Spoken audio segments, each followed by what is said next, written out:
여러분 안녕하십니까?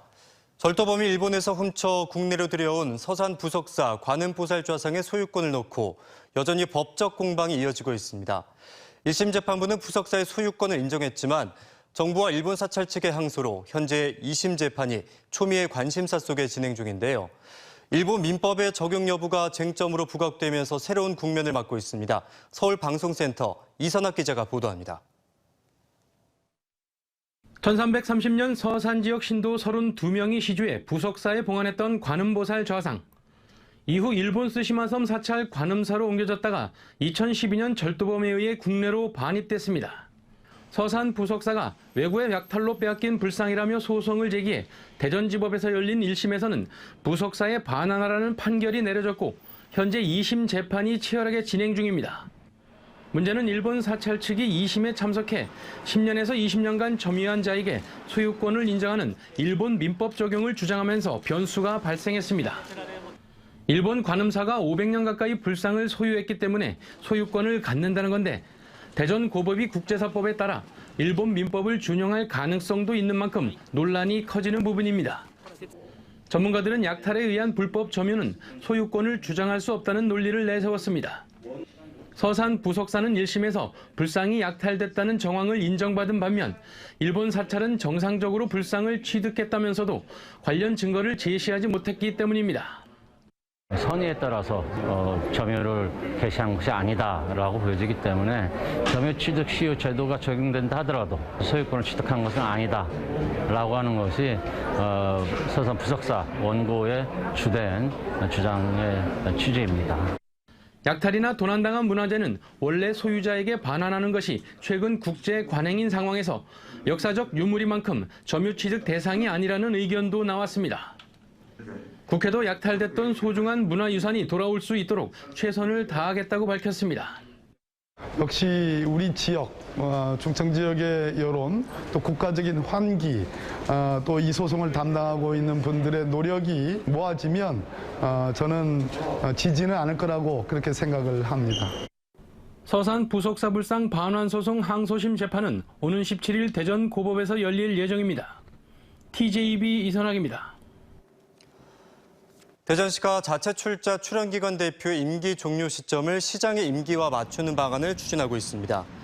현재 대전시 출자 출연기관 대부분은 대표 임기가 3년으로 대전시는 임기를 2년으로 하는 조례 제정을 추진 중이며 2년을 못 채우더라도 시장 4년 임기가 끝나면 자동으로 임기가 종료되는 내용도 포함해 명문화할 방침입니다. 대전시는 새로운 시장에 취임할 때마다 전임 시장이 임명한 기관장들의 거취 문제가 발생하는 것을 해소하기 위한 것으로 현재 법적 검토를 진행 중이라며 12개 기관 대표가 이 조례 적용을 받게 될 것이라고 밝혔습니다. 이번에 제정하려는 조례는 출자 출연 기간에만 적용되며 공사와 공단 등은 해당되지 않습니다. 충남도의회가 도단위 최초의 프로야구단 유치와 운영 가능성에 대한 검토에 들어갔습니다. 충남도의회는 홍성근 출신 이종화 의원을 대표로 도의원과 교수, 전문가 등 10명으로 구성된 충남 프로야구단 운영 연구 모임을 발족하고 프로야구단 유치가 가능한지 또 실제 운영할 경우 경제적인 효과는 어떤지 등을 논의하고 있습니다. 이종화 의원은 프로야구단은 지역경제 활성화의 기폭제가 될 수 있다며 프로스포츠 산업 불모지인 충남의 환경을 감안해 진지하게 논의에 나설 것이라고 밝혔습니다. 네, 연일 이어지는 찜통더위에 특별히 주의하셔야 하는 분들이 있습니다. 바로 여름철 건강관리가 더 어려운 당뇨나 고혈압 등 만성질환을 가지신 분들인데요. 만성질환자들을 위한 폭염 속 건강관리법, 이른바 꿀팁을 이중선 객원의학 전문기자가 알려드립니다. 계속되는 무더위에 고혈압 환자들도 걱정이 많습니다. 무더위에 노출된 우리 몸이 체온을 낮추기 위해 혈관을 확장시키고 그러면 혈압이 낮아집니다.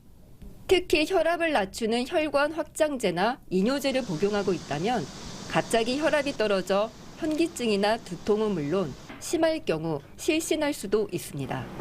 이를 예방하려면 평소 물을 자주 마시고 누워있거나 앉아있다 일어날 때 최대한 천천히 일어나는 게 좋습니다. 다만 저혈압 증상이 나타난다고 임의로 혈압약 복용을 중단해선 안 됩니다. 단계적으로 감량을 하거나 중단을 해봐야지 갑작스럽게 의사와 상의 없이 끊게 되면은 오히려 갑작스럽게 혈압 상승을 일으켜서 오히려 심혈관 질환을 악화시킬 수가 있습니다. 혈당 조절이 힘든 당뇨 환자들도 여름은 힘든 계절입니다.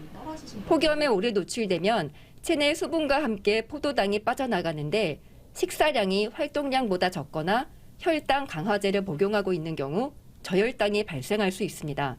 온몸이 떨리고 기운이 빠지는 증상이 생기면 설탕물이나 사탕을 먹으면 증상 완화에 도움이 됩니다. 하지만 저혈당 증상이 나타나지 않는 한 평소에는 과일 주스 등 과도한 단당류 섭취를 삼가고 되도록 싱겁게 규칙적인 식사를 하는 게 좋습니다. 고지방의 보양식을 드시는 경우가 꽤 있는데 우리 몸에 고지혈증이 이제 심해지면서 심혈관 질환을 갖다가 일으킬 수 있기 때문에 너무 고지방을 섭취하는 것도 좀 피해야 될 것 같습니다. 수분이나 전해질 배출이 잘 안 되는 만성 신부전 환자들은 과일 섭취를 주의해야 합니다. 참외나 수박처럼 칼륨이 많은 과일을 많이 섭취하면 고칼륨증으로 근육마비나 부정맥이 발생할 수도 있어 칼륨이 적은 과일이나 채소를 먹는 게 좋습니다. 아울러 콩팥 기능이 떨어진 상태에서 물을 너무 많이 마시면 저나트륨 혈증이 발생할 수도 있습니다. 때문에 물은 하루 1리터 이내로 마시고 물을 마시고 붓는 증상이 심하면 병원 진료를 받아야 합니다. TJB 닥터 리포트 이중선입니다. 코로나19가 재유행하면서 주말에도 확진자가 대전은 3,000명대, 그리고 충남은 4,000명대를 기록했습니다. 대전에서는 3,452명이 양성 판정을 받아 넉 달 전인 지난 4월 16일 이후 112일 만에 주말 확진자가 3,000명을 넘어섰고 최근 일주일간 평균 확진자는 3,291명으로 전주에 비해 36.9% 증가했습니다.